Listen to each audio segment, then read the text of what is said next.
Hi, and welcome to Theo's TV show. Possibly again. This is now our second show, and if you haven't seen us before, though, I should really explain. My name's Theo. I have a guest every month, and I just talk to him about things and hope it turns out okay. Today we have Andy. Andy, you're in a cult. Apparently so, man. Apparently so. Yeah, What do you know about my cult? you think the world's going to end in 2012? 2012, yes. I do not think the world is going to end in 2012. There isn't a kind of, there's not going to be a doomsday scenario, Armageddon, apocalypse. None of the above, man. I'm sorry to break it to you, but what we may see, man, and what I'm really getting behind now is the idea that we are going to experience a really incredible shift into a golden age. Okay. In a time that will be really defined by peace and harmony, man, unconditional love for one another. So good things, not bad things. Dude, totally good things, man. Totally positive. Well, I'll throw out my questions then. This prophecy extends across a number of different ancient wisdom teachings. You see it in Buddhism, from the Christianity and Native American beliefs. One of the most closely associated belief systems that pertains to 2012 comes from the ancient Mayans. I was going to mention that, yes. And so what we see with the ancient Mayans is that they were really sophisticated astronomers, right? And from this derived a calendar called the Mayan Long Calendar. And the calendar ends on December 21st, 2012. And what their prophecy speaks of is that we are going to be moving from one era of time, to another. And they describe this time as a golden age. And if we look at the word golden,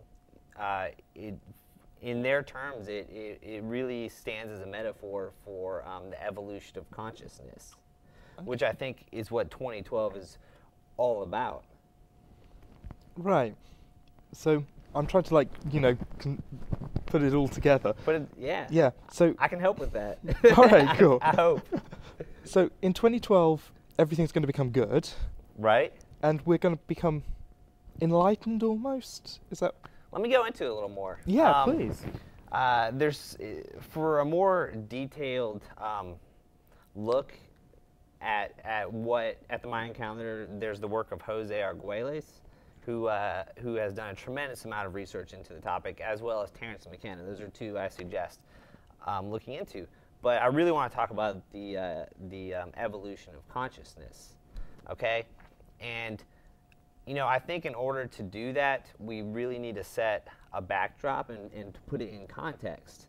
And I think the best way to do that is to look at what is going on exactly in our neck of the galaxy, so to speak.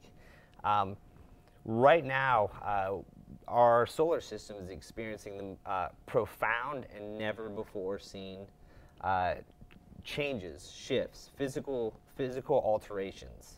Really? Yeah, we're experiencing it right now. There are substantial weather and geophysical changes occurring on Earth. But again, this isn't an isolated shift. It pertains to the whole solar system, right? So the whole solar system is experiencing incredible climactic shifts. Planets are getting brighter, they're getting hotter, their magnetic fields are strengthening, and in some cases, they're spinning at different speeds. Well, that's kind of freaky. It's pretty wild, man. A few examples: the polar ice caps on Mars have melted. The auroral brightness of Venus has increased by 2,500%. And since the 1940s, there's been more activity on the sun than in the last 1,200 years, right? So there's all these incredible physical changes going on right now. And this is all evidence that comes from NASA documents. And there's a paper written by two researchers named David Wilcock and Richard Hoagland titled Interplanetary Day After Tomorrow that documents all this evidence from mainstream scientific institutions. And what David Wilcock theorizes, and it's pretty wild, that there is a stream of energy flowing into our solar system from some great outside source. And this energy is charging up our solar system. And what he's suggesting is that by 2012, we're going to reach a culmination or a tipping point in this energy that's coming in.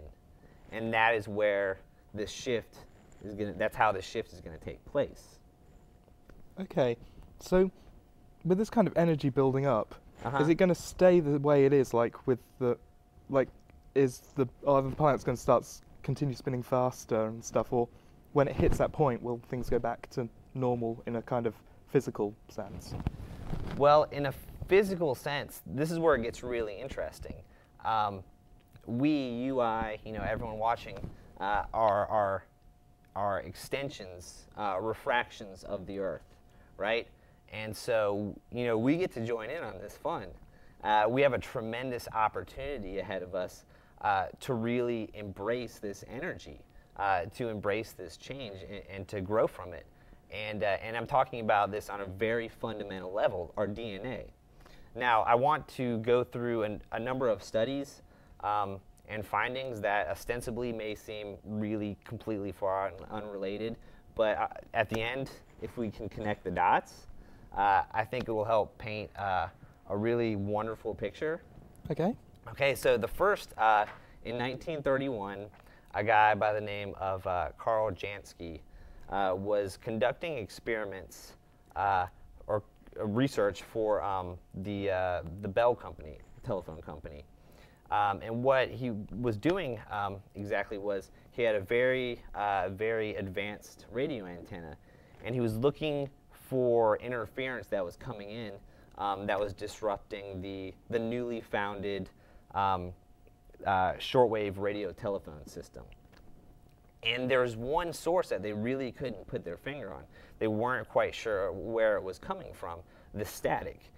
And Jansky made a really key observation. And what he found was that the peak of this static day to day would be 4 minutes early. So, it would be 4 minutes earlier the next day, right? And so that what he discovered really was that the center of the galaxy is emitting a signal, a radio signal. Okay. Okay, and this becomes sidereal time, which is the measure of the Earth's rotation in respects to the center of the galaxy. Okay, now let's fast forward to a study by James Spottiswoode. James Spottiswoode did a survey of over 2,500 different ESP studies that were conducted in laboratories, and found a common denominator between all of them. And what he found was between 12 and 14 o'clock, the average person, their level of ESP, their level of psychic activity, man, would increase by 400% for the average person, And so what this seems to suggest is there is an energy originating from the center of the galaxy that when we are in alignment with it, raises our level of consciousness, okay? Okay. That's number one. Right. Number two, there's a study by Dr. Glenn Ryan, an American scientist. And what he had done in his research was taken DNA from human placenta. Okay, and he would have people come in who were well trained in controlling their emotions and exhibiting their emotions. Okay, so they would come in